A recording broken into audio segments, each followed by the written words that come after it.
Praise the Lord. सभी विश्वासी भाई बहन को प्रभु यीशु मसीह के नाम में जय मसीह की। ग्लोरी ऑफ जीसस चैनल पर आप सभी का स्वागत करते हैं। हमारे इस चैनल को देखने के लिए आप हमारे चैनल को सब्सक्राइब करें और जो बेल आइकन का ऑल बटन है उसको क्लिक करें ताकि आने वाली हर वीडियो का नोटिफिकेशन आपको मिलता रहे। आज हम बाइबल में से एक वचन निकालेंगे जो बहुत ही अद्भुत वचन है और प्रभु ने हमें उस वचन के द्वारा बहुत कुछ बताना और सिखाना चाहते हैं। तो ये वचन है विधवा स्त्री के बेटे को जीवन दान। लूका रचित सुसमाचार में से अध्याय 7 का 11 वचन से लेके 17 वचन तक। यह है उस समय की बात है जब हमारे जो प्रभु यीशु मसीह हैं वो नाइन नगर को जा रहे थे, क्योंकि हम सभी जानते हैं कि प्रभु यीशु मसीह ने अपने जीवन में बहुत बड़े बड़े चमत्कार किए हैं। और प्रभु ने, जैसे कि हम जानते हैं कि उन्होंने बहुत सारे लोगों को पूर्ण रूप से चंगाई भी दी है। साथ ही साथ प्रभु यीशु मसीह नाइन नगर में आने से पहले ही कफरनहूम में गए थे और वहाँ पर एक सूबेदार का जो दास बीमार पड़ा हुआ था। जब सूबेदार ने प्रभु से विनती की कि हे प्रभु मेरे दास को चंगा कर, तो प्रभु ने क्या किया, उस दास को चंगा किया। क्योंकि उस सूबेदार का विश्वास था कि प्रभु अगर आप अपने मुख से ही बोल दोगे तो मेरा जो सेवक है वो क्या हो जाएगा, चंगा हो जाएगा। आइए हम पढ़ते हैं। इसमें लिखा है 11 पद में, थोड़े दिन बाद वह नाइन नाम के एक नगर को गया। उसके चेले और बड़ी भीड़ उसके साथ जा रही थी। जब वह नगर के फाटक के पास पहुंचा तो देखो लोग एक मुर्दे को बाहर ले जा रहे थे।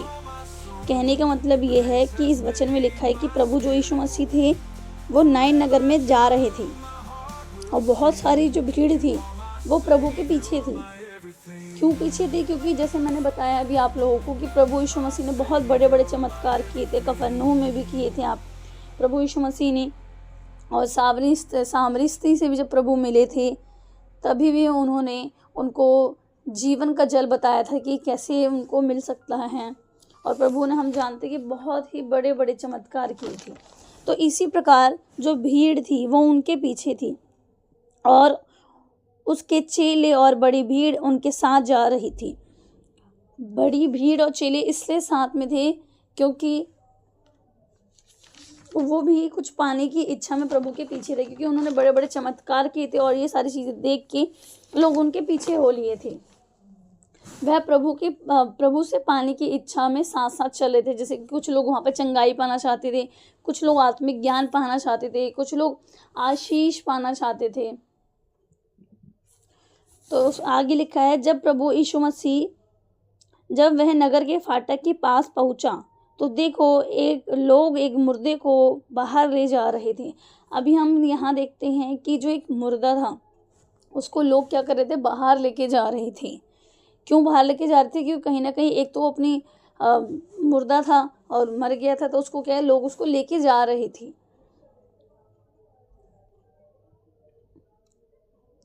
और वो जो मुर्दा था वो अपनी माँ का एक इकलौता पुत्र था और वह विधवा स्त्री थी। अब हम यहाँ देखते हैं कि जो मुर्दा था वो अपनी माँ का क्या था, इकलौता पुत्र था, और वो स्त्री जो थी वो विधवा थी।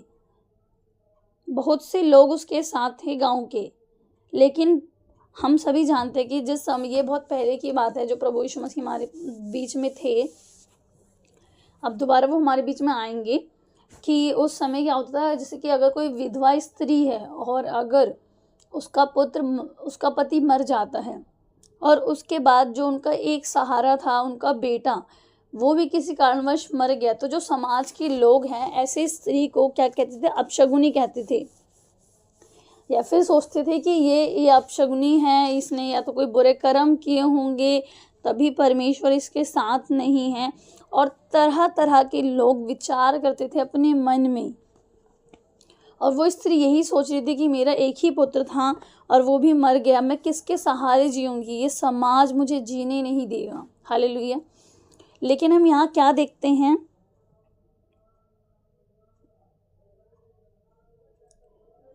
उसे देखकर प्रभु को तरस आया। यहाँ क्या लिखा है कि उसे देखकर प्रभु को तरस आया और उसने कहा मत रो। हालेलुया।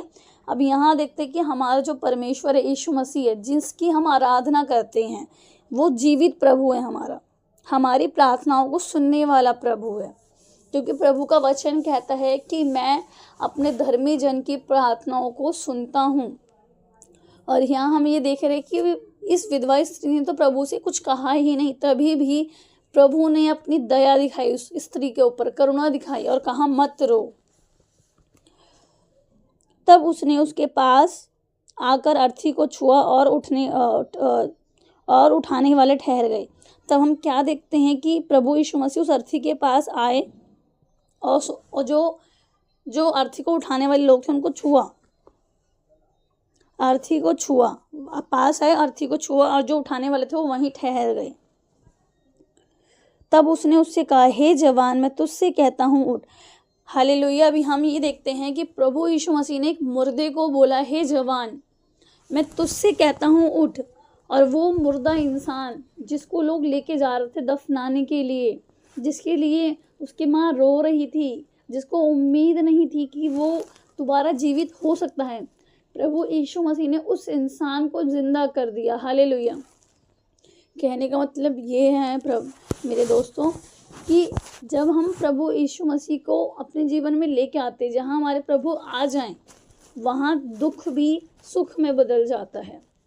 जहाँ किसी को कोई उम्मीद नहीं थी, जहाँ किसी की सारी आशाएं ख़त्म हो चुकी थी, ऐसा भी हो सकता है, वहाँ हमारे प्रभु ने क्या किया, काम किया और उस विधवा स्त्री के पुत्र को जीवन दान दिया।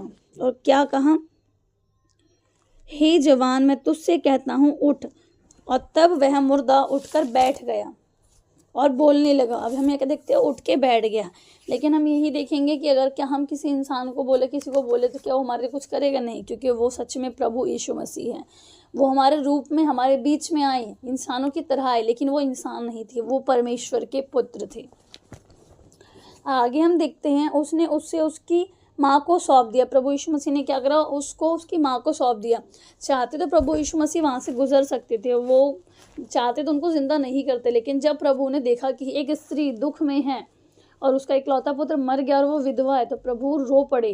मतलब उनको रोना आ गया, दुखी हो गए प्रभु, क्योंकि प्रभु हमारे दुखों में शामिल होने वाले यहोवा हैं, परमेश्वर है। हमें दुखों में नहीं छोड़ते प्रभु, वो हमेशा हमारे साथ रहते हैं। इससे सब पर भय छा गया और वे परमेश्वर की बड़ाई करके कहने लगे, हमारे बीच में एक बड़ा भविष्यवक्ता।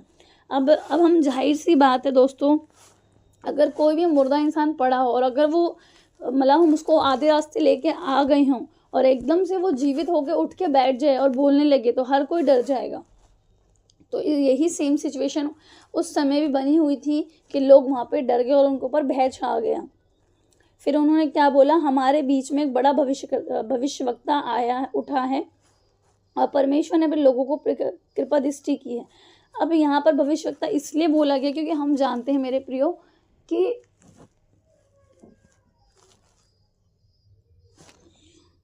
कि जो एलिय्याह थे, प्रभु यीशु परमेश्वर के जो नबी थे, उन्होंने भी एक स्त्री के पुत्र को जिंदा किया था। लेकिन मेरे प्रियो, यहाँ पर ये भी चीज़ है कि वहाँ पर जो एलिय्याह नबी थे, उन्होंने जो शक्ति मांगी थी प्रभु से कि हे प्रभु, मुझे सामर्थ्य दे कि मैं इस स्त्री के पुत्र को जिंदा कर सकूं, तब जाके एलिय्याह ने वहाँ पर स्त्री के पुत्र को जिंदा किया। लेकिन यहाँ हम क्या देखते हैं कि हमारे प्रभु यीशु मसीह ने प्रभु से नहीं कहा प्रभु मुझे सामर्थ्य दे, क्योंकि हमारा जो परमेश्वर है वो खुद सामर्थ्य से भरा हुआ परमेश्वर है, वो खुद यहोवा है। धन्यवाद करते हैं मेरे प्रभु तेरा। और आगे क्या लिखा है, और उसके विषय में यह बात सारे यहूदिया और आसपास के सारे देशों में फैल गई। और ये सारी चीज़ें जब हुई तो ये सारी बात क्या हुई, पूरे यहूदिया समाज में फैल गई कि हमारे बीच एक भविष्यवक्ता आया है। मैं आशा करती हूँ मेरे प्रियो कि आपको मेरा वचन आज का अच्छा लगा होगा और आपने इससे सीखा भी होगा। तो हम बस हमें एक ही चीज़ ज़िंदगी में याद रखेंगे, जहाँ पर हमारी आशाएं ख़त्म हो जाती हैं, जहाँ हम उम्मीदें नहीं करते, हम निराश हो जाते हैं, वहाँ पर हमें घुटने टेक के हमें अपने प्रभु से प्रार्थना करनी चाहिए।